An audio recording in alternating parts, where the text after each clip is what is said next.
तो आज के आपके करंट अफेयर्स 8 जून 2021 के सबसे पहले आपकी इंडिया की मतलब दुनिया की वर्ल्ड्स लार्जेस्ट जिसे हेल्थ इंश्योरेंस स्कीम बोला जाता है आयुष्मान भारत, उसके बारे आया हुआ है। तो आयुष्मान भारत क्या स्कीम है? ठीक है, ये आपकी गवर्नमेंट ऑफ इंडिया की तरफ से स्कीम थी जिसके अंदर हमारी कोशिश है कि जितने भी लो इनकम अर्नर्स हैं कंट्री के, उन्हें फ्री एक्सेस दिया जा सके आपके हेल्थ केयर सेक्टर को। तो इसमें आपके तीनों लेवल्स जो हैं आपके हेल्थ केयर सेक्टर के, चाहे वो प्राइमरी लेवल है, देखो हेल्थ केयर सेक्टर तीन हिस्सों में बटा हुआ है। सबसे नीचे होता है प्राइमरी, फिर आता है सेकेंडरी, और जो आपके मल्टी स्पेशलिटी हॉस्पिटल्स हैं उन्हें कहते हैं tertiary. Primary health centres basically जो क्लिनिक्स होते हैं या छोटे मोटे डायग्नोस्टिक सेंटर्स होते हैं वो प्राइमरी हेल्थ सेंटर्स होते हैं। तो ज्यादातर रूरल एरिया में ऐसे क्लिनिक्स या डायग्नोस्टिक सेंटर्स ही अवेलेबल है। ठीक है, ब्लॉक लेवल तक आते आते आपके सेकेंडरी, जहां पे थोड़ी बहुत ही ट्रीटमेंट्स हो सकती हैं पर कोई स्पेशलाइजेशन नहीं है।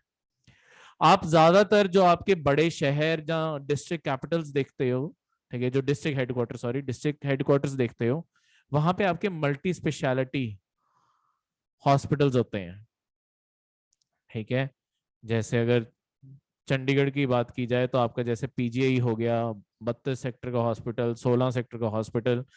प्राइवेट सेक्टर में ये फोर्टिस, ये सारे, ये सारा का सारा जो सेटअप बना है वो इसी चीज से बना है। ऐसे मतलब पंजाब में बात की जाए तो लुधियाना, जलंधर, ये सारे, अमृतसर, ऐसी सारी जगहों पे हैं आपके। हिमाचल में बात की जाए तो शिमला, ये सारी जगहों पे आपके ऐसे सारे हॉस्पिटल्स अवेलेबल है। तो ये जो हॉस्पिटल्स हैं इनमें सबसे पहले हमारे हेल्थ सेक्टर में ये प्रॉब्लम है कि स्पेशलिटी सिर्फ सेंट्रल एडमिनिस्ट्रेशन पे ज्यादातर जुड़ी हुई है। ठीक है, अब यहाँ पे है क्या, इस स्कीम में अराउंड 50% जो हमारी बॉटम पॉपुलेशन है वो इसके अंडर क्वालिफाई करती है। ठीक है, तो इसमें क्या है कि हर सेंटर तुम्हारा प्राइमरी, सेकेंडरी, टर्शरी सारे कवर किए गए हैं। इसके मैं आगे पॉइंट्स पढ़ाता हूँ फिर और ज्यादा क्लैरिटी आएगी। देखो इसके अंदर आपकी क्या क्या सर्विसेज कवर की गई हैं। आपकी ऑलमोस्ट जितनी भी रिक्वायरमेंट्स है ना सारी कवर की गई हैं, चाहे छोटी मोटी जैसे डेंटल या आई केयर जैसी चीज चाहिए, या जो नॉन कम्युनिकेबल डिजीजेस है ना इन्हें भी कवर किया गया है। नॉन कम्युनिकेबल डिजीजेस क्या होते हैं? सर जो एक दूसरे से के टच में आने से फैलते नहीं है। जो एक दूसरे के टच में आने से फैलते नहीं है। ठीक है, जैसे टीबी जैसे सर। टीबी क्यों नहीं फैलता? टीबी तो सर स्पेशली जैसे लाइफस्टाइल डिजीज हैं सर, हाइपरटेंशन, डायबिटीज। बिल्कुल, जो लाइफस्टाइल डिजीजेस जिन्हें कहते हैं hypertension, diabetes, heart attack, cancer. ठीक है, किसी कैंसर पेशेंट के कांटेक्ट में आने से तुम क्या कहते हैं, तुम्हें कैंसर नहीं होता ना, किसी और को हार्ट अटैक आया तो तुम में नहीं आएगा, ये नॉन कम्युनिकेबल कहते हैं। जो एक दूसरे के कांटेक्ट में आने से नहीं फैलते, ये नॉन कम्युनिकेबल है। ठीक है, ये पर्सनल जी या तो जेनेटिक होते हैं या तुम्हारी लाइफस्टाइल कंडीशंस कारण बनते हैं। ठीक है, इसके अंदर अब क्या है कि 5 लाख पर फैमिली पर ईयर की कवरेज दी जा रही है। तो 5 लाख का जो खर्चा है, चाहे किसी भी चीज के लिए हो, चाहे वो सेकेंडरी केयर हो, चाहे मल्टी स्पेशलिटी कोई जैसे कैंसर या हार्ट अटैक जैसी चीजें भी हैं, उसमें 5 लाख पूरे परिवार का, मतलब ऐसा हो सकता है एक परिवार में 5 मेंबर्स हैं, किसी को छोटा मोटा सर्दी जुकाम के लिए कुछ जाना पड़ा, कोई बहुत बड़ी बीमारी के लिए जाना पड़ा, टोटल करके अगर 5 लाख का खर्चा बन रहा है वो सारा सरकार कवर कर देगी। एक परिवार का सारा खर्चा सरकार कवर कर देगी हर साल 5 लाख का। ठीक है, इसमें कोई भी फैमिली साइज पे कोई लिमिट नहीं है। ऐसा नहीं है कि 5 का मैक्सिमम 3 का परिवार कवर किया जाएगा, ये नहीं। परिवार 5 लोगों का हो, 10 लोगों का हो, 50 लोगों का हो, कोई फर्क नहीं पड़ता। इसमें बस पैसे की लिमिट है कि 5 लाख से ज्यादा नहीं देंगे परिवार को। अब उस परिवार में कितने लोग हैं वो हमेशा वेरी कर सकते हैं। तो ये 5 लाख पर ईयर पर फैमिली है, इसके अंदर ना कोई फैमिली साइज के ऊपर लिमिट है ना कोई एज के ऊपर लिमिट है।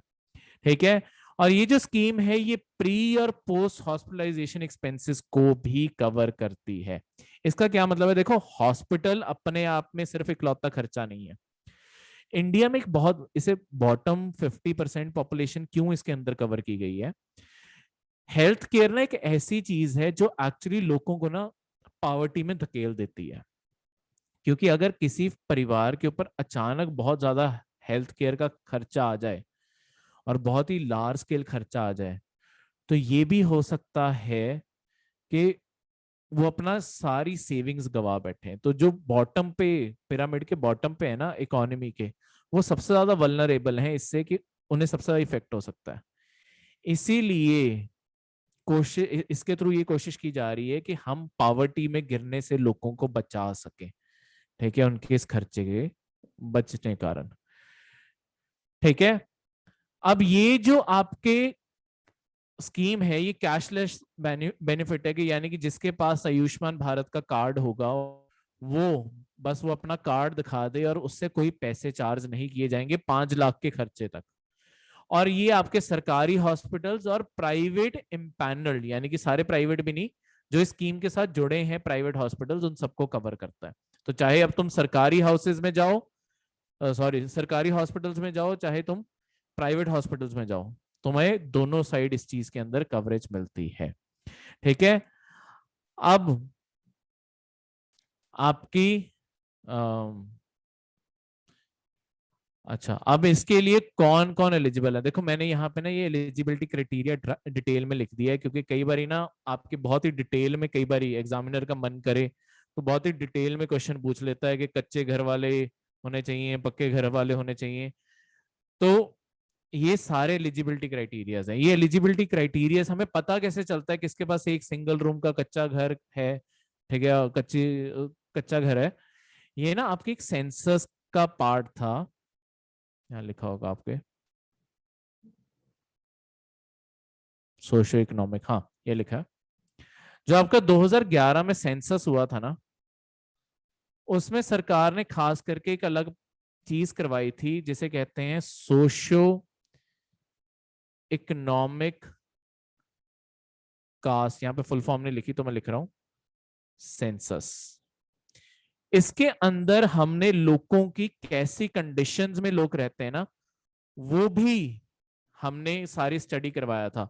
जैसे कि इस सोशियो इकोनॉमिक कास्ट सेंसस के अंदर ना ऐसी सारी डिटेल्स हैं कि किनके कच्चे घर हैं, कितने रूम्स हैं घर में, उसके बाद किनके पास कोई 2 व्हीलर है, कोई 3 व्हीलर है या 4 व्हीलर है, ऐसी जो चीजें हैं इसके मुताबिक भी हमने लोगों को डिवाइड किया कि कौन कितना गरीब है।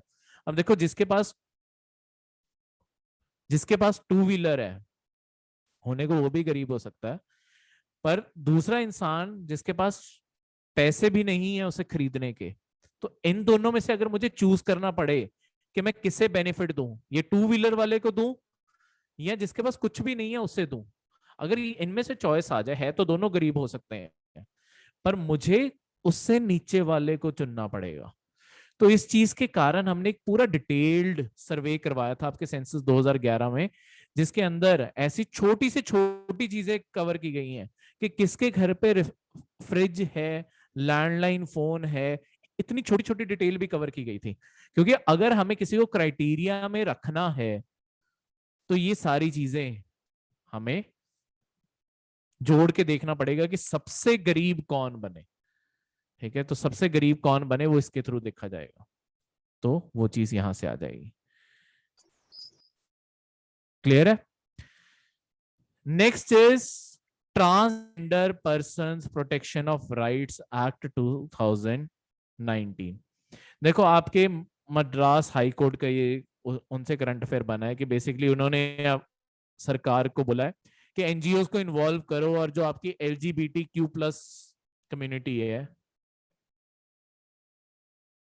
उन्हें प्रोटेक्ट और उनकी एडवांसमेंट में जो काम कर सकते हो करो। देखो हमारे इंडिया में ये कम्युनिटी बहुत ही बैकवर्ड इसलिए भी है क्योंकि हमारे सोसाइटी इन्हें एक तो इक्वली ट्रीट नहीं करती, और इक्वली ना ट्रीट करने कारण इन्हें बहुत जगह जॉब्स नहीं मिलती, एजुकेशन नहीं मिलती और फैसिलिटीज नहीं मिलती, क्योंकि सोसाइटी बहुत ही कम इंटरेक्ट करती है इनसे।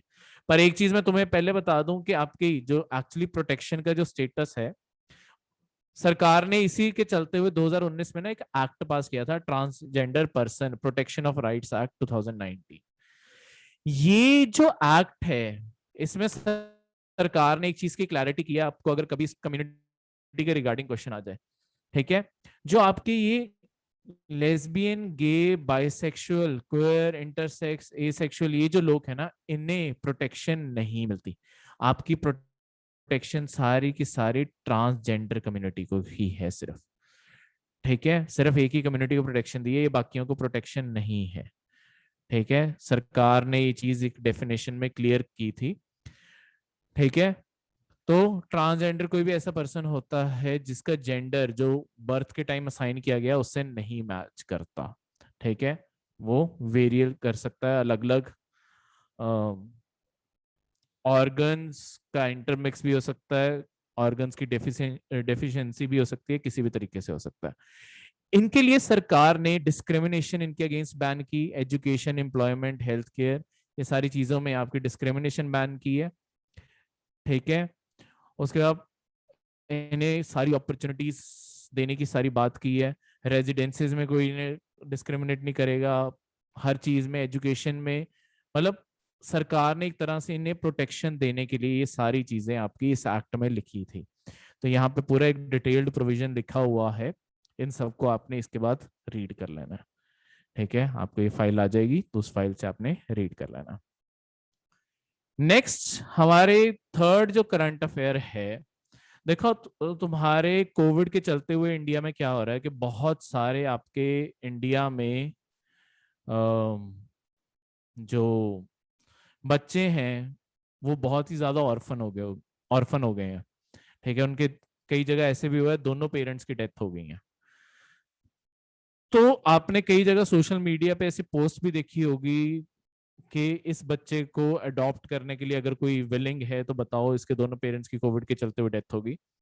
ये जो चीज है ना, जो सोशल मीडिया पे ये चीज फैल रही है, एक्चुअली ये प्रोसेस नहीं है आपका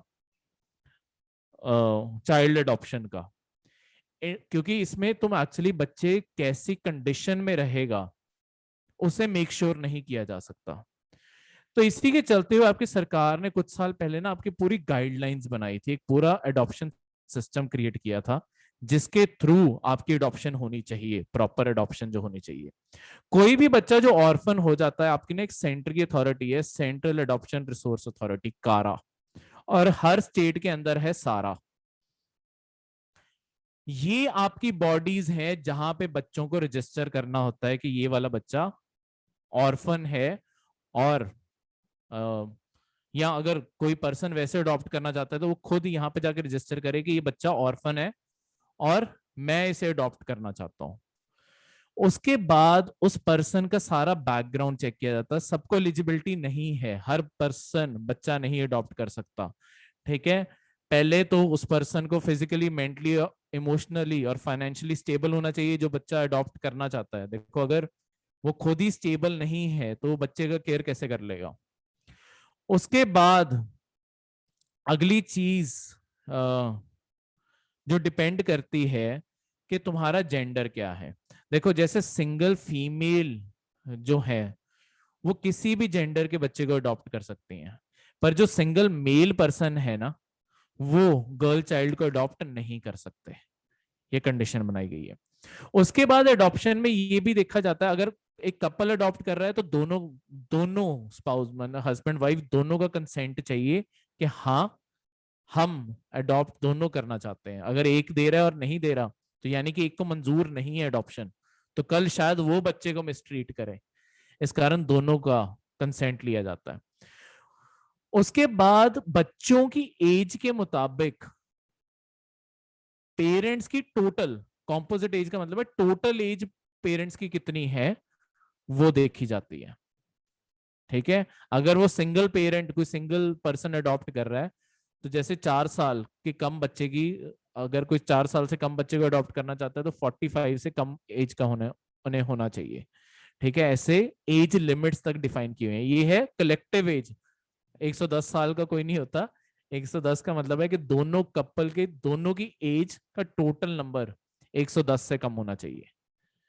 तो इस तरीके से उसके बाद कोई भी अगर कपल बच्चे को अडॉप्ट कर रहा है,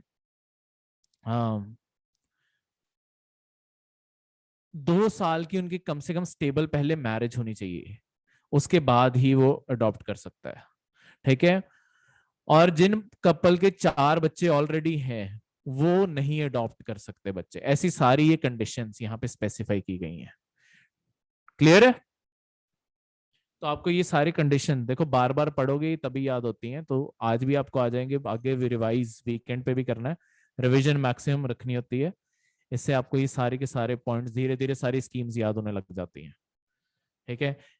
ये आपको ये देखो, ऐसे सारे पॉइंट ना सारे के सारे याद रखने की जरूरत नहीं होती, एक बस बेसिक आइडिया लगा लिया करो कि अच्छा बेगर्स, डोमेस्टिक वर्कर्स, ये स्वीपर सारे इंक्लूडेड हैं इसके अंदर। ठीक है। आयुष्मान भारत में ये सारे के सारे इंक्लूडेड है। ठीक है। तो इस तरीके से आपको आइडिया हो जाएगा। क्लियर है? सर हाँ जी। सर जैसे है ना ये कार्ड्स बनते हैं, है ना, कई केसेस ऐसे भी आए कि डॉक्टर्स जो प्राइवेट हॉस्पिटल्स वाले हैं वो एक्सेप्ट नहीं करते, वो बोलते हैं कि हाँ हम नहीं करेंगे, गवर्नमेंट बाद में जो भी है पैसे वगैरह नहीं देती। तो सर ये होता है ऐसा?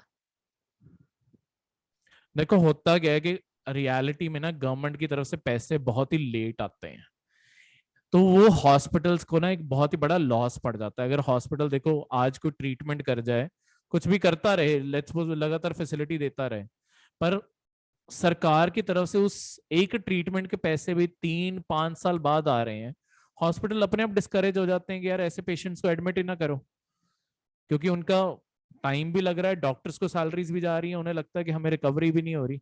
मतलब बहुत ही लेट रिकवरी भी तो अपने आप में हार्मफुल है। तो ये इनकरेज तभी स्टेट्स, खासकर इसमें डिले सेंटर की तरफ से नहीं स्टेट की तरफ से आता है, क्योंकि ये एक सेंट्रली स्पॉन्सर्ड स्कीम है। स्पॉन्सर्ड स्कीम का मतलब होता है 50% पैसा, 60% पैसा सेंटर दे रही है, 40% पैसा आपके स्टेट्स को देना है। तो ये 40% पैसे में बहुत ज्यादा डिले आता है, तो वो जब तक कंबाइंड नहीं होता पैसा एक्चुअली तब तक पूरा नहीं जाता। तो वो सेंटर की तरफ से तो आ जाता है, पर स्टेट्स आगे जो प्रोसेस नहीं करती वो बहुत बड़ा प्रॉब्लम बनता है। तो यहाँ पे सिस्टम को रीसेट मार के एक्चुअली ठीक करने वाला है, वो इसकी कमियां है। तो अब अगर आपको कभी मेंस में क्वेश्चन आता है क्रिटिसिज्म का, उसमें एक वन ऑफ द पॉइंट तुम ये लिख सकते हो कि जो हॉस्पिटल डिस्करेज होते हैं through late payments and settlements. ठीक है, उससे क्लियर है? हाँ ji sir, thank you sir. So ठीक है। तो ये थे आपके आज के करंट अफेयर।